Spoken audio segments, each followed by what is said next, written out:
नमस्कार फ्रेंड्स, मैं हूं कल्पेश कुमार शर्मा और मैं नडिया सिटी के जय महाराज एजू फोकस में as a senior career counsellor यहां पे मेरा सर्विस दे रहा हूं। सो फ्रेंड्स, एवरी वीक यहां पे मैं एक वीडियो लेके आ रहा हूं जिसमें हर कंट्रीज़ की जो भी इंफॉर्मेटिव वीडियोस होती है वो मैं शेयर किए जा रहा हूं। सो स्टूडेंट्स, आज का ये जो मेरा वीडियो है वो कनाडा स्टूडेंट वीज़ा के लिए। जो भी बच्चे इंडिया से या कोई भी स्टेट से यहाँ से जा रहे हैं तो कनाडा में जाके जॉब्स उनको कैसे अप्लाई करना चाहिए, कैसे सेक्टर्स में उनको जॉब मिलेगा। बहुत ही जल्दी दूसरे बच्चों की कंपटीशन में अगर आपको जल्दी जॉब लेनी है कनाडा के अंदर तो आपको क्या क्या करना चाहिए। रिसेंटली बहुत सारे इंटरनेशनल स्टूडेंट्स कनाडा में पहुंच गए हैं, बहुत सारे वर्क परमिट्स के बेस पे जा चुके हैं, बहुत सारे पीआर होल्डर्स भी कनाडा में हैं। सो थोड़ा बहुत देखने को मिल रहा है कि इंटरनेशनल स्टूडेंट्स को जॉब मिलने में दिक्कतें हो रही है। वैसे सबको कभी ना कभी मिल तो जाती है, लेकिन वो थोड़ा टाइम जो है वो थोड़ा ऊपर नीचे हो सकता है। तो दोस्तों, आज का ये जो मेरा वीडियो है वो इसी के बेस पे डिपेंड है कि कैसे आपको जल्दी से जल्दी जॉब मिल पाए। ओके, सो प्लीज़ ये वीडियो को देखिए और जो भी बातें मैं बोलने जा रहा हूँ उसको आप थोड़ा दिमाग में रखिएगा ताकि आपको जल्दी से जल्दी जॉब मिल पाए।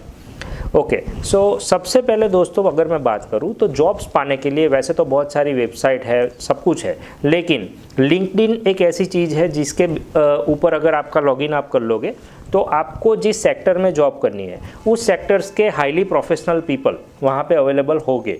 तो आप उनको डायरेक्टली मैसेज कर सकते हो, आप उनको पूछ सकते हो।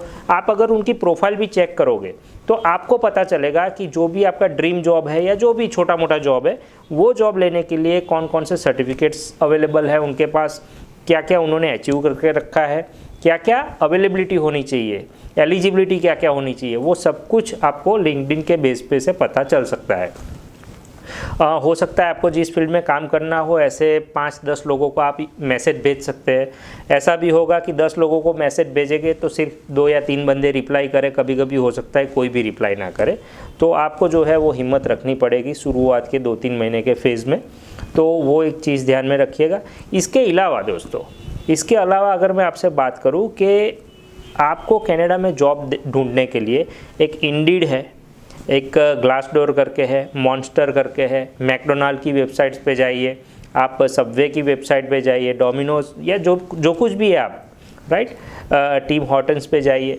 तो ऐसी जो उनकी वेबसाइट्स रहती है तो वेबसाइट्स पे भी आप जंप इन कीजिए और उस पर अप्लाई कर दीजिए।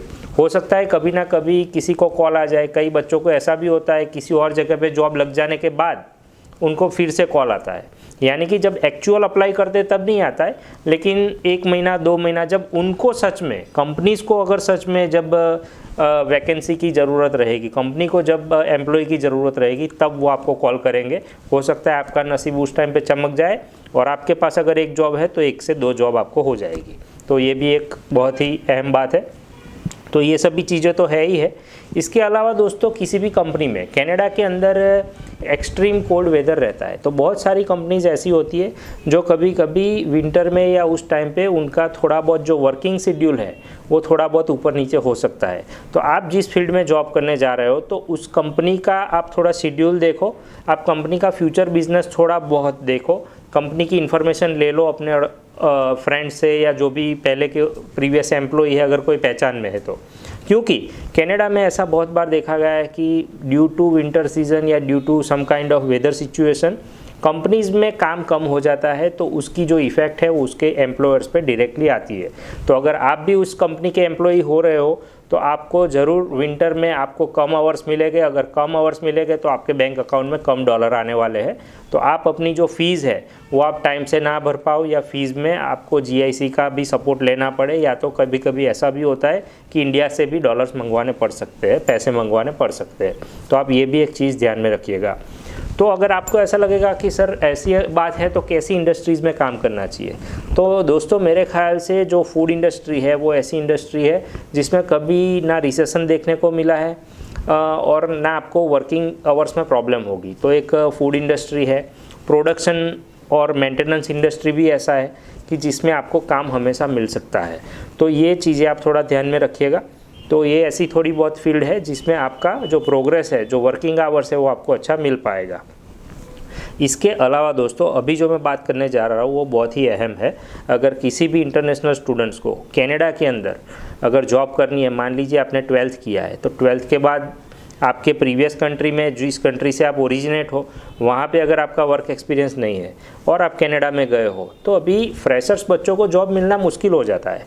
तो उसके लिए कुछ सर्टिफिकेट्स होते हैं, वो सर्टिफिकेट्स बहुत छोटे छोटे होते हैं, जैसे 3 वीक का कोर्स हो गया, 5 वीक का कोर्स हो गया, महीना 3 महीने का कोर्स हो गया, राइट। ऐसे कोर्सेज करने के बाद आपको तुरंत या तो कभी ना कभी जॉब मिलने में बहुत ही स्ट्रॉन्ग चांसेस रह जाते हैं। तो ऐसे कुछ कोर्सेज की बात करना चाहूँगा। मान लीजिए आपको सिक्योरिटी का जॉब करना है, किसी भी बंदे को फॉरेन के अंदर ऐसा है कि आपको सिक्योरिटी की जॉब देने के लिए भी आपको एक पर्टिकुलर लाइसेंस की ज़रूरत पड़ सकती है। इसे बोलते हैं ओंटारियो में स्मार्ट सर्व। वो भी एक लाइसेंस लेना पड़ता है कि आप सिक्योरिटी की जॉब ले पाते हो। सिक्योरिटी जॉब लेने के बाद आपको होटल्स है, नाइट क्लब्स है, बार्स है, बहुत सारी ऐसी चीज़ें, कहीं पे इवेंट्स हो रही है तो बड़ी बड़ी इवेंट्सों में भी आपको सिक्योरिटी की जॉब डेफिनेटली मिल सकती है। उसमें सैलरी भी बहुत अच्छा रहता है। उसके आगे दोस्तों बात करें कि कैब ड्राइविंग, टैक्सी ड्राइविंग के लिए भी लाइसेंस रहता है। प्रोफेशनल टैक्सी ड्राइवर का कैब लाइसेंस लेना रहता है। उसके लिए आपको रेगुलर लाइसेंस पे भी ड्राइव करना रहता है। उसके बाद अच्छी सी स्किल सेट हो जाने के बाद आप उसके लिए भी अप्लाई कर सकते हो। उसका भी एक एग्ज़ाम रहता है, पूरा एक प्रैक्टिकल एग्ज़ाम भी रहता है। अगर ट्रक्स आप चला सकते हो, वो भी एक लीगल ड्राइविंग लाइसेंस लेके आप ट्रक्स के अंदर कनाडा में, it is kind of highest paying job, right. Top most jobs में से ट्रक ड्राइवर भी एक बहुत ही बढ़िया स्कोप है कनाडा के अंदर। इसके अलावा दोस्तों ये जो कॉरपोरेट कंपनीज़ है, जो प्रोडक्शन कंपनीज़ है, उन सभी कंपनीज़ के अंदर लोडिंग और अनलोडिंग के लिए फोर्कलिफ्ट एक ऐसा मशीन होता है, फोर्कलिफ्ट। तो फोर्कलिफ्ट का भी आप लाइसेंस ले सकते हो, उसका भी बहुत बढ़िया पे कनाडा में मिल रहा है। इसके आगे दोस्तों बात करूँ कि जो नाइट क्लब है, जो पब्स होते हैं कि जिसमें आप कल उठ के अगर बारटेंडर की जॉब करनी हो या कोई भी कैशियर की भी जॉब करनी हो या कोई अलग भी जॉब है, तो भी आपको एक SIR कोर्स करके आता है। वो SIR कोर्स है, वो भी एक मैंडेटरी चीज़ होती है। अगर वो कोर्स आप कर देते हो तो आपको बारटेंडर का, या कह सकते हैं कि आप किसी को अल्कोहल सर्व करने के लिए भी जो जॉब रहता है वो भी आप कर सकते हो। तो ऐसी जो सारी चीज़ें हैं, वो सभी चीज़ों का अगर आप ध्यान रखोगे तो डेफिनेटली आपको दूसरे बच्चों से पहले जॉब मिलने के चांसेस बहुत ही ईजी हो जाएंगे, राइट। अभी दोस्तों एक पर्सनल एक्सपीरियंस की बात करूंगा। मेरा एक दोस्त का ही एक्सपीरियंस है कनाडा के अंदर या जो भी। तो दोस्तों बात ऐसी है कि आप फिज़िकल पेपर कॉपीज़ रिज्यूमे अपने हाथ में रखिए, और कहीं भी अगर आप निकल रहे हो, अगर आपका फ्री डे है तो हो सकता है तो कोई बिजी स्ट्रीट्स में चले जाइए। कोई बिजी स्ट्रीट ऐसी है जहाँ पे बहुत सारे शॉप्स है, वेंडर्स है, तो वहाँ पे आप हो सके तो बिज़ी टाइम में जाइए। हो सकता है जब उनका बिज़ी टाइम हो तो वो आपको रिस्पॉन्स ना करे, लेकिन अगर आपका रिज्यूमे दे दिया है और अगर वो लोग शॉर्ट ऑफ स्टाफ चल रहे हैं तो बाद में आपको वो लोग डेफिनेटली कॉल करके बुला सकते हैं।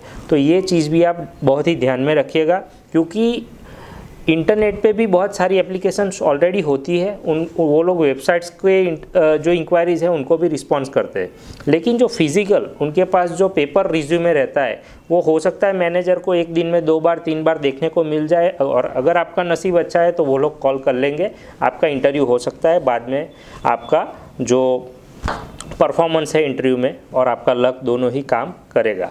सो दोस्तों ये जो सारी चीज़ें थी, वो सभी चीज़ें अगर आप माइंड में रखोगे और थोड़े प्रैक्टिकल होके थोड़ी स्किल्स डेवलप कर लोगे कनाडा के अंदर, तो आपको डेफिनेटली इंटरनेशनल स्टूडेंट के टैग पे भी अच्छा जॉब मिल सकता है। तो ये ऐसी ही इन्फॉर्मेटिव वीडियोस के लिए दोस्तों आप प्लीज़ ध्यान में रखिएगा कि जय महाराज एजू फोकस की ओर से मैं कल्पेश कुमार शर्मा हर वीक ऐसे ही वीडियोस बना रहा हूँ। अगर आप चाहते हो कि मैं किसी पर्टिकुलर टॉपिक पे वीडियो बनाऊँ, सो प्लीज़ आप हमें नीचे कमेंट में दिए गए हमारे नंबर्स और उसमें आप कमेंट भी कर सकते हो, right. So please like us, share us and subscribe us. Thank you so much, have a nice day.